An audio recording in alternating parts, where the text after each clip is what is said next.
All right. So today's topic is the Jewish afterlife. Let's just introduce ourselves one more time for like new viewers. You can start us off. I'm Dash Crispin. I went to St. Philip's Apostle Middle School, and I'm excited to be talking about Judaism and its afterlife today. Okay. My name is Pierce St. Jim. I went to town school, and I'm also excited to talk about Judaism and its afterlife. My name is Andy Powell. I also went to St. Philip the Apostle School, and I'm very excited to get into this topic. I'm James. I went to the St. Brennan Middle School. Born and raised Catholic, but open to like learning about Jewish people. Me too. So I'll start us off here. Essentially, the Jewish afterlife, it's not their main focus. Like their main focus in Judaism is works on the earth and making earth like the greatest place it can be. Mm-hmm. And the afterlife is not talked about very much in the Torah. However, this afterlife is called the Sheol, and it's a place where everyone goes, like after they die until the Messiah comes. Yeah. So what do you guys think about that, like interpretation of afterlife? I think it's very interesting because coming from a Catholic background, you're devoting your life to God, and through your actions and your beliefs, it's like you're getting a spot in heaven. And I just think that it's so different, the priorities, because a lot of people in their faith of Catholicism, it's just all about getting into heaven and being good to God. But I feel like Judaism, they really make the most out of what's here on earth, and they don't focus on what's to come. Yeah, I was gonna say too. It's pretty interesting how going from learning about how Christianity and Catholics, they focus on, heaven or hell, and especially that diagram we saw earlier in the year. I forget what it's called, but where it depicts like if you believe, you'll go to heaven, but if you don't believe, you'll go to hell, but then if you believe, but then there's no heaven or hell, nothing happens. But if you don't, it's just like I believe that was Philip's dilemma. Yeah, but I found it interesting, and then learning, I never knew about the Sheol until a couple days ago, and I found it interesting that there wasn't really you don't have a marked place that you go based off your actions. Just everybody goes to the same place. So I found that pretty interesting, and it feels like it doesn't really put a lot of pressure on people either. A lot of people probably feel like, oh, I really want to go to heaven, and I really don't want to go to hell, so that makes them Yeah, I get what you're saying. Yeah. No, we get it. I feel like in Judaism, there's not really like a hell. It's more of a heaven-based place than a Sheol.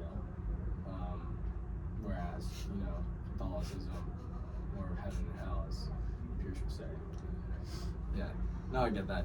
And like Dash and I were talking about this earlier, and he brought up the fact, so did Pierce, that like this is like an open gated community, and there is no like, a lot of people interpret the text to be regardless of your actions and beliefs, you all go to the same place. And my question with that is like, how do people like live their lives on earth well if everyone ends up in the same place? Like, where does morality come from? Yeah. If there's no reward, like why wouldn't I just, if I'm going to end up in the same place as the Pope, why don't I just decide to steal from people? Like, what do you guys think about that? Well, I think to be Jewish, you have to follow their code, and in their code kind of has a morality around it where you don't do these things that will, in Christianity, get you into hell. Yeah, I just think that's a great question. Like, what is going to lead you to do the right thing when you have no consequences? Like, you're going to end up in the same spot doing bad or good. And so I don't really have an answer to that question. I just think that's a good point, and that's something we could focus on. Definitely, I agree. I mean, I find that question really interesting, and something I haven't really thought about, honestly. But kind of like thinking about it, it's just like, I wonder. I just wonder if anybody else who is Jewish, they kind of believe or like kind of think about it in some ways and how.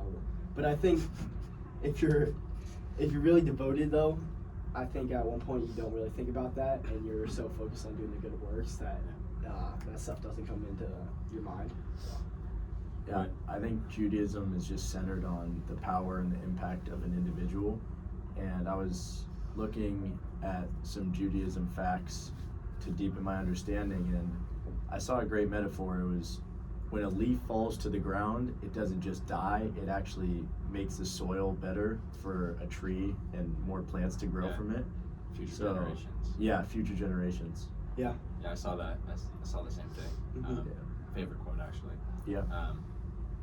And like building off of that, personally, I find that like having a punishment in the future of hell like scares me a lot. Yeah. But it also like it points me in the right direction. Motivates. What do you guys find points you in the right direction? Is it a heaven? Is it a hell? Is it you want the best life for yourself? What do you guys find either pushes you in the right direction out of fear or out of like possible reward?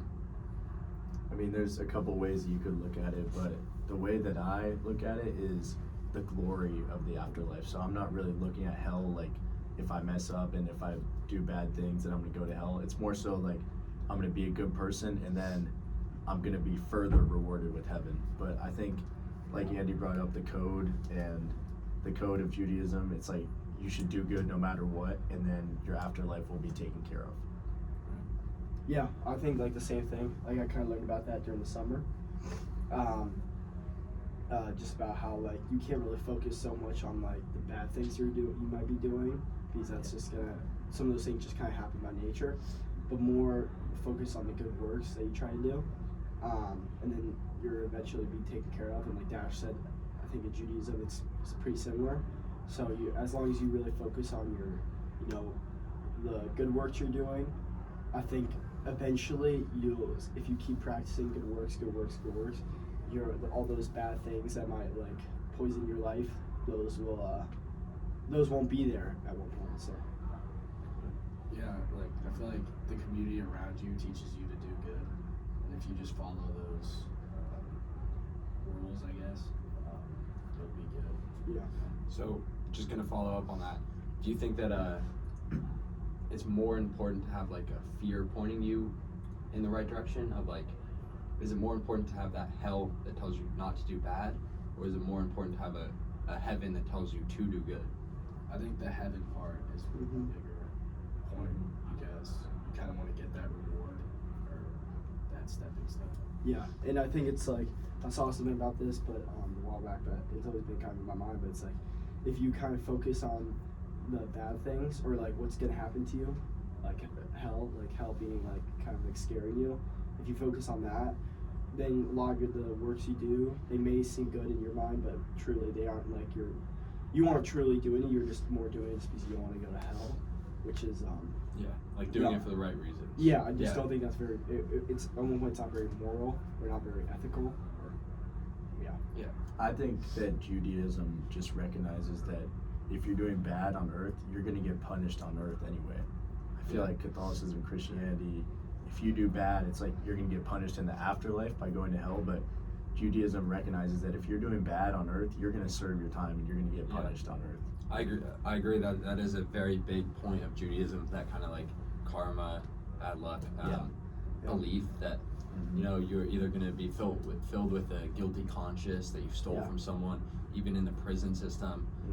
And there are people that succeed through doing immoral stuff, but for the most part, the people that lead moral lives lead happy lives, which seems to be a trend that I see as real. 100%. Yeah, I have actually have a question. What do you get like kind of think about like current world politics, like about like the Hamas and like and Israel fighting? Like, how do you think those people are like feeling right now? Like, if you could like kind of like going from their perspective, at least the people who are Jewish, like what do you think they're thinking right now? Like, do you think they're thinking about kind of like that their works right now, or do you think it's just like that's a great question. I could start us off. I think that like the main point of Judaism is to make this world, and I'll build into another question off of that, but Jews want this like physical world to end up back in its original state of the Garden of Eden. Mm-hmm. And their main goal is to return this physical world, Earth, back to that kingdom of God through Jews. So I think that the Jewish people in Israel definitely are struggling because they see a war-torn world going away from that Garden of Eden state. Mm-hmm. I feel like they might want the Messiah to come now more than ever, and redeem them and make the world where it's supposed to be. So I definitely feel for them. They're definitely calling out to God, hoping that they can send their Savior now more than ever. I feel like. Anyone else? Andy, Dash?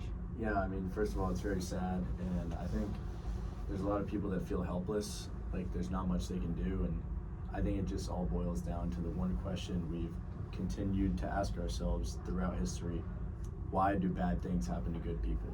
And that's a question. It's been hard. It's been almost impossible to answer that, and so I think that's very applicable to this situation. It's a lot of helpless people who really can't control a lot, and they're devoting their lives to doing good and serving Judaism. Mm-hmm. I don't really have much to say on that topic. Okay, yeah, that's fine. And I have some quotes or some stories from the Torah about afterlife. There's not a lot about afterlife, but I just like to kind of get your thoughts on these.